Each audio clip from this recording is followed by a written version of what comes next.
हाँ देखो बेटा, तो अब हम अपनी नेक्स्ट कंडक्टिविटी करेंगे दैट इज इक्विवेलेंट कंडक्टिविटी, और फिर लास्ट हम करेंगे मोलर कंडक्टिविटी। एक जैसी ही है, देखो जो जितना फर्क नॉर्मेलिटी और मोलैरिटी में होता है उतना ही फर्क इक्विवेलेंट कंडक्टिविटी और मोलर कंडक्टिविटी।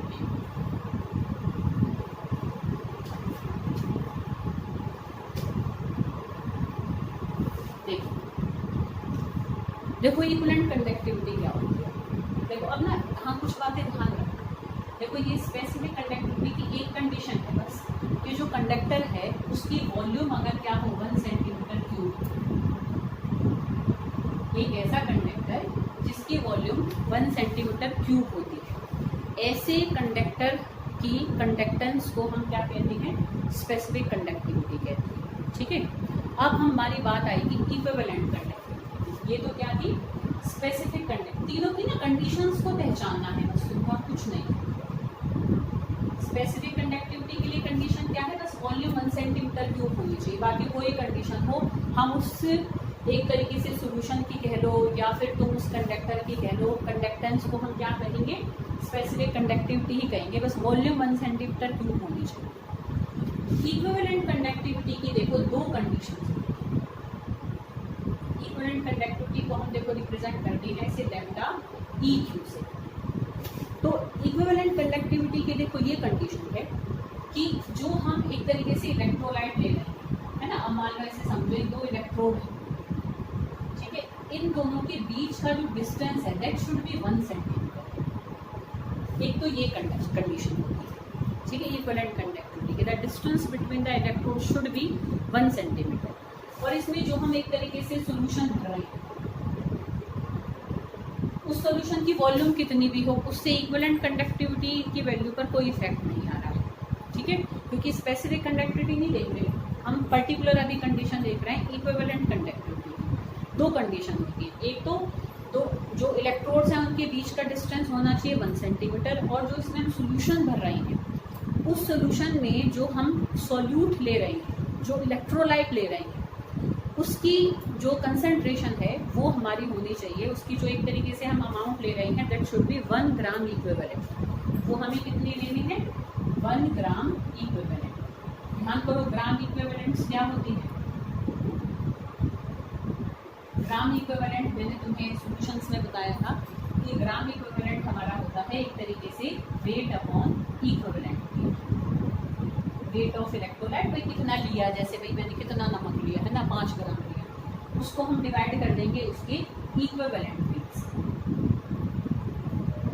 और इक्विवेलेंट वेट अलग अलग स्पीशीज का अलग अलग तरीके से निकालते हैं, ये टॉपिक हम ऑलरेडी कर चुके हैं सॉल्यूशन। ठीक है बेटा, तो अब बड़ी सीधी सी बात है, देखो इक्विवेलेंट वेट तो सबका मतलब अगर हम एक पर्टिकुलर कंडीशन में काम करें तो इक्विवेलेंट वेट तो कांस्टेंट होता है, ठीक है, वो तो हम बदल नहीं सकते। ठीक है, जैसे कि नमक का जो मॉलिक्यूलर वेट होता है ना वो ही उसका इक्विवेलेंट वेट होता है 58.5 होता है, तो वो तो इतना ही रहेगा। अब मुझे अगर ये 1 लेना है, 1 ग्राम इक्विवेलेंट लेना है, तो मुझे वेट भी किसके बराबर लेना होगा, इक्विवेलेंट वेट के बराबर ही मैं तोल कर वेट ले लूँ। तो अगर हम कितना भी पानी ले लें उसमें अगर हम 58.5 ग्राम नमक को घोल रहे हैं तो इसका मतलब मैंने उसके 1 ग्राम इक्विवेलेंट्स ले लिए। ठीक है बेटा, आ रही बात समझ में। देखो अगर हम यहाँ मॉलिक्यूलर वेट करें तो वो क्या बन जाएंगे, मोल बन जाएंगे। एक मोल किसी का हम कब ले सकते हैं, जब उसके मॉलिक्यूलर वेट के बराबर वेट ले लो, है ना। जैसे कि भाई H2SO4 है 98, उसका मॉलिक्यूलर वेट होता है, तो 98 ग्राम अगर सल्फ्यूरिक एसिड को हमने लिया है तो इसका मतलब मैंने 1 मोल ले लिया है सल्फ्यूरिक एसिड। किसी का भी 1 मोल एक तरीके से हम कब ले लेते हैं, जब मॉलिक्यूलर वेट के बराबर ही वेट को लेकर घोलते हैं। ऐसे ही 1 ग्राम इक्विवेलेंट हम कब ले लेते हैं, जब इक्विवेलेंट वेट के बराबर का वेट लेकर पानी में घोलते हैं। जैसे नमक का इक्विवेलेंट वेट होता है 58.5, अलग अलग स्पीशीज का कैसे अलग अलग होता है ये हमने सॉल्यूशन में कर रखा है। ठीक है, तो वहाँ से जाकर एक बार दोबारा देख सकते हैं। ठीक है बेटा, तो मतलब हमें उसकी डिटेल में नहीं जाना, यहाँ से पर हमें पहले कंडीशंस को पकड़ना है। तो इक्विवेलेंट कंडक्टिविटी की क्या कंडीशन होती है कि the electrolyte should be taken as 1 gram equivalent, है ना, should be taken 1 gram equivalent. तो जब कभी भी हम 1 ग्राम इक्विवेलेंट किसी भी इलेक्ट्रोलाइट का कितने भी पानी ले लो उसमें घोलेंगे but the distance between the electrodes should be 1 centimetre. Electrodes के बीच का डिस्टेंस 1 सेंटीमीटर होना चाहिए और इलेक्ट्रोलाइट की amount it should be 1 gram equivalent, ठीक है, in any particular volume of solution. तो ये कितनी भी हो वॉल्यूम, उससे इक्विवेलेंट कंडक्टिविटी पे फर्क नहीं पड़ता है, ठीक है बेटा। तो इन दोनों कंडीशंस में जब हम कंडक्टेंस को मेजर करते हैं तो that conductance is equivalent conductivity for that particular solution. Clear? आ रही बेटा बात समझ में? तो स्पेसिफिक कंडक्टिविटी की कंडीशन तो क्या थी कि वॉल्यूम हमें कितनी लेनी है, 1 सेंटीमीटर क्यूब लेनी है। और इक्विवेलेंट कंडक्टिविटी की कंडीशन क्या होती है, इलेक्ट्रोड्स के बीच का डिस्टेंस 1 सेंटीमीटर हो और जो अमाउंट ले रहे हैं हम इलेक्ट्रोलाइट की वो 1 ग्राम इक्विवेलेंट। तो इन दोनों कंडीशंस में जब हम कंडक्टेंस को मेजर करेंगे तो that conductance is equivalent conductivity, ठीक है। अब हम इसको मैथमेटिकल फॉर्म देखेंगे, उसके फिर न्यूमेरिकल्स भी हैं। तो मैथमेटिकल फॉर्म्स जब हम देखेंगे तो हम इसको ना स्पेसिफिक कंडक्टिविटी के साथ रिलेट करेंगे। देखो अब यहाँ पर अगर इलेक्ट्रोड के बीच का डिस्टेंस 1 सेंटीमीटर, ठीक है, अमाउंट मैंने इलेक्ट्रोलाइट के लिए 1 ग्राम इक्विवेलेंट, ठीक है, तो उस सॉल्यूशन की कंडक्टेंस को हम इक्विवेलेंट कंडक्टिविटी तो कहेंगे। क्लियर? अब इसमें मैं वॉल्यूम ऑफ सॉल्यूशन कितना ले लूँ, 1 सेंटीमीटर क्यूब ले लूँ। समझ रहे हो, मैंने वॉल्यूम 1 सेंटीमीटर क्यूब ले ली। तो अगर वॉल्यूम 1 सेंटीमीटर क्यूब होती है तो उस कंडक्टेंस को हम स्पेसिफिक कंडक्टिविटी भी कहेंगे फिर, क्योंकि इस पर्टिकुलर कंडीशन में इन दोनों की कंडीशंस फॉलो हो रही हैं। भाई इसकी ये 2 कंडीशन है, ये भी फॉलो हो रही है, और इसकी एक कंडीशन है, ये भी फॉलो हो रही है। तो इस सॉल्यूशन की कंडक्टेंस को हम स्पेसिफिक कंडक्टिविटी भी कहेंगे और इक्विवेलेंट कंडक्टिविटी भी कहेंगे। मतलब ऐसे पर्टिकुलर सॉल्यूशन में इक्विवेलेंट कंडक्टिविटी और स्पेसिफिक कंडक्टिविटी बराबर हो जाएंगे बराबर। समझ रहे हो बेटा? तो अब देखो जब वॉल्यूम 1 सेंटीमीटर क्यूब है तो lambda EQ is equal to K into 1 कह लो एक तरीके से, मत लगाओ इसको, कोई बात नहीं, कोई कंफ्यूजन की जरूरत नहीं। अच्छा अब देखो, अब अगर मैं यहाँ पर वॉल्यूम क्या कर दूँ, 1 सेंटीमीटर क्यूब और बढ़ा दूँ, मतलब 2 सेंटीमीटर क्यूब कर दिया। तो जब 1 सेंटीमीटर क्यूब थी तब तो लैम्डा EQ और K बराबर थे। अब जब वॉल्यूम हमारी 2 सेंटीमीटर क्यूब हो गई, ठीक है, तो यहाँ पर लैम्डा EQ क्या हो जाएगा, K इंटू 2 के बराबर हो जाएगा। भाई जब खाली ये था तो बराबर थे, अब ये इतना ही और बढ़ गया तो एक तरीके से इसकी दोगुनी हो जाएगी लैम्डा EQ, ठीक है। तो वॉल्यूम अगर 2 सेंटीमीटर क्यूब हो गई तो लैम्डा EQ K इंटू 2 के बराबर होगा। वॉल्यूम अगर 3 सेंटीमीटर क्यूब हो गई तो लैम्डा EQ K इंटू 3 के बराबर हो जाएगा। अगर वॉल्यूम 5 सेंटीमीटर क्यूब हो गई तो लैम्डा EQ K इंटू 5 के बराबर हो जाएगा। तो जितनी भी वॉल्यूम है, मान लो वॉल्यूम V है, अब कितनी भी हो, चाहे 2 है, चाहे 3 है, चाहे 4 है, चाहे 5 है, कितनी भी, ठीक है ना। तो जो भी वॉल्यूम है, तो दैट पर्टिकुलर जो भी वॉल्यूम है सॉल्यूशन की, उस वॉल्यूम से अगर हम स्पेसिफिक कंडक्टिविटी को मल्टीप्लाई करें तो वो उसकी इक्विवेलेंट कंडक्टिविटी के बराबर आती है। हमारी बेटा बात समझ में? तो वॉल्यूम की टर्म में हम इक्विवेलेंट कंडक्टिविटी और स्पेसिफिक कंडक्टिविटी को ऐसे आपस में रिलेट कर सकते हैं। तो जब हम वॉल्यूम की मदद से K और लैम्डा EQ को आपस में रिलेट करते हैं तो हम इस K के नीचे ना छोटा सा V लगा देते हैं, एक हम सबस्क्रिप्ट लगा देते हैं, मतलब V एक तरीके से relate the specific conductivity and equivalent conductivity in terms of volume. Simple इसलिए V लगाया, वैसे और V की कोई सेंस नहीं है, मत भी लगा तो भी कोई बात नहीं, ठीक है बेटा, ठीक है। तो हमने इस तरीके से वॉल्यूम से रिलेट किया। अब हम कंसंट्रेशन से भी रिलेट करेंगे। देखो वॉल्यूम और कंसंट्रेशन आपस में एक तरीके से रेसिप्रोकल होती है। भाई जितना हमारा सॉल्यूशन एक तरीके से क्या हो, जितना हम वॉल्यूम बढ़ाते जाएंगे, जितना पानी ज़्यादा करते जाएंगे, उतनी ही कंसंट्रेशन कम होती जाएगी। होता है ना कि पानी ज़्यादा डालने से वॉल्यूम बढ़ती चली जाती है, कंसंट्रेशन कम हो जाती है। तो दोनों एक दूसरे के रेसिप्रोकल होते हैं एक तरीके से, है ना, इन्वर्सली रिलेटेड होते हैं। तो मैं यहाँ V को C से ऐसे रिप्लेस कर सकते हो। तो जब C की टर्म में रिलेट करेंगे तो हम यहाँ स्मॉल सबस्क्रिप्ट C लगाएंगे, तो इंटू 1/C कर देंगे। अब कंसंट्रेशन की कोई हमें माननी पड़ेगी कि कौन सी कंसंट्रेशन की टर्म हम लेकर चलें।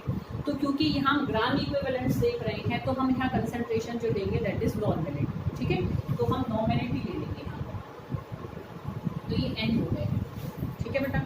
अब नॉर्मेलिटी क्या होती है, ध्यान करो, नॉर्मेलिटी होती है number of gram equivalents of solute in 1000 centimetre cube of solution.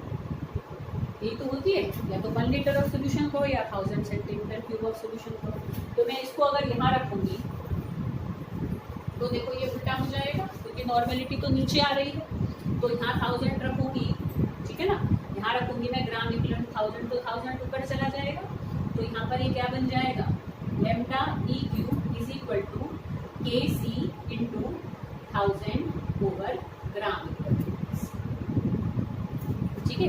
अच्छा, अब एक छोटी सी बात का बेटा ध्यान रखना। देखो मैंने तुम्हें नॉर्मेलिटी में भी, मतलब जब हमने कंसंट्रेशन टर्म्स करी थी तब एक बात बताई थी मैंने कि भाई मान लो कोई सोल्यूशन 0.5 नॉर्मल है। इसका क्या मतलब है? इसका मतलब ये है कि इसके 0.5 ग्राम इक्विवेलेंट्स डिसॉल्व हैं इन 1000 सेंटीमीटर क्यूब ऑफ सोल्यूशन। तो ध्यान से देखो, जो वैल्यू नॉर्मेलिटी की होती है वो ही वैल्यू किसकी होती है, ग्राम इक्विवेलेंट्स की होती है। ठीक है। तो न्यूमेरिकल में तुम्हें नॉर्मेलिटी की वैल्यू गिवन होगी। अब इस फॉर्मूले में देखो नॉर्मेलिटी है नहीं, ऐसे तो नहीं है ना, देखो हम हिसाब से जब निकाल रहे हैं तो बच्चा कई बार कंफ्यूज हो जाता है कि नॉर्मेलिटी दे रखी है कैसे करूँगी। तो हम यहाँ पर ग्राम इक्विवेलेंट को रिप्लेस कर देते हैं, एन लगा देंगे, जस्ट फॉर एक तरीके से सिंप्लीफाइंग द फॉर्मूला। है नहीं यहाँ नॉर्मेलिटी, यहाँ ग्राम इक्विवेलेंट ही है, पर एन हम अपनी सहूलियत के लिए लगाया है कि न्यूमेरिकल करने में आसानी रहे। ठीक है बेटा, अरे बस, क्योंकि जो नॉर्मेलिटी की वैल्यू होती है किसी भी सोल्यूशन में वो ही उसकी ग्राम इक्विवेलेंट्स की भी वैल्यू होती है। ठीक है, क्योंकि वैल्यू दोनों की सेम होंगी न्यूमेरिकली, इसलिए हम ग्राम इक्विवेलेंट को जस्ट रिप्लेस कर देंगे किससे, नॉर्मेलिटी से। तो ये क्या है, रिलेशन है इक्विवेलेंट कंडक्टिविटी और स्पेसिफिक कंडक्टिविटी का in terms of concentration, and this is their relation in terms of their volume. तो ये न्यूमेरिकल में ज़्यादा यूज होता है formula as that of this formula. ठीक है, पर हमने इसको इसी से निकाला। क्लियर। अब यहाँ से लैम्डा इक्विवेलेंट कंडक्टिविटी की यूनिट भी निकाल लो। इक्विवेलेंट कंडक्टिविटी की देखो क्या यूनिट बनेगी, अभी हमने स्पेसिफिक कंडक्टिविटी की यूनिट देखी कि क्या थी, देखो ओम इनवर्स सेंटीमीटर इनवर्स थी ना, अभी देखी थी। ये क्या है, सेंटीमीटर क्यूब 1000 है ना, और यहाँ नॉर्मेलिटी नहीं है, यहाँ तो ग्राम इक्विवेलेंट्स है, ग्राम इक्विवेलेंट्स की यूनिट ग्राम इक्विवेलेंट की होती है। तो यहाँ नीचे क्या हो जाएगा, ग्राम इक्विवेलेंट। अब देखो 1 सेंटीमीटर से यहाँ पर 1 सेंटीमीटर कट जाएगा, तो यहाँ सेंटीमीटर स्क्वायर बचेगा। ओम इनवर्स सेंटीमीटर स्क्वायर और ग्राम इक्विवेलेंट इनवर्स नीचे आ रहा है ना, तो ये यूनिट बनेगी इसकी इक्विवेलेंट कंडक्टिविटी। क्या बनेगी बेटा, ओम इनवर्स सेंटीमीटर स्क्वायर और ग्राम इक्विवेलेंट का भी इनवर्स। अच्छा, ओम इनवर्स को हम क्या कहते हैं, साइमन भी कहते हैं, खाली ऐसे भी रिप्रेजेंट कर देते हैं। तो Simon centimetre square gram equivalent inverse. तो ये यूनिट किसकी है, इक्विवेलेंट। देखो बहुत इंपॉर्टेंट है, यूनिट्स बहुत बार आती हैं ऑप्शनल क्वेश्चंस में। किस किस की, देखो तुम्हारी क्या कहते हैं, कंडक्टेंस की आ जाएगी, रेजिस्टिविटी की आ जाएगी, कंडक्टिविटी की आ जाएगी, इक्विवेलेंट कंडक्टिविटी की आ जाएगी। तो सबकी यूनिट्स तुम्हें याद होनी चाहिए। अब देखो मोलर कंडक्टिविटी बिल्कुल इसी के जैसे, कुछ फर्क नहीं है, बस जहाँ जहाँ इक्विवेलेंट वर्ड है ना वहाँ वहाँ हमें बस मोलर वर्ड हो जाता है। ठीक है, यहाँ पर क्या हो जाएगा, एम बन जाएगा। ठीक है, यहाँ पर कंडीशन जो थी 1 ग्राम इक्विवेलेंट, मोलर कंडक्टिविटी के केस में कंडक्शन जो कंडीशन बन जाएगी 1 मोल। ठीक है, एक ऐसा सॉल्यूशन जिसमें हम इलेक्ट्रोलाइट लें 1 मोल और इलेक्ट्रोड्स के बीच के डिस्टेंस हो 1 सेंटीमीटर, ऐसे सॉल्यूशन की कंडक्टेंस को हम मोलर कंडक्टिविटी कहते हैं। ठीक है बेटा, आ रही बात समझ में।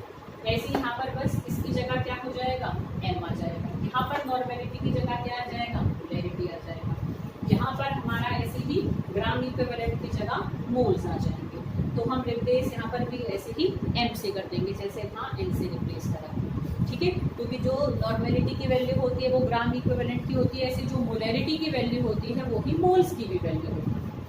ठीक है बेटा, अरे बात समझ में। कुछ नहीं है, बस सिंपल ग्राम इक्विवेलेंट हटाते चलो और मोल रखते चलो, वो मोलर कंडक्टिविटी बन जाए। बिल्कुल आसान सा कंसेप्ट। ठीक है बेटा, ऐसे यहाँ पर यूनिट में ग्राम इक्विवेलेंट है तो यहाँ पर क्या हो जाएगा, मोल। MOL यूनिट में हम MOL लिखते हैं। ठीक है, ऐसे यहाँ पर जहाँ जहाँ ग्राम इक्विवेलेंट है वहाँ क्या आ जाएगा, मोल आ जाएगा। तो दिस इज मोलर। क्लियर बेटा? तो इन सब की न्यूमेरिकल्स हम कल करेंगे।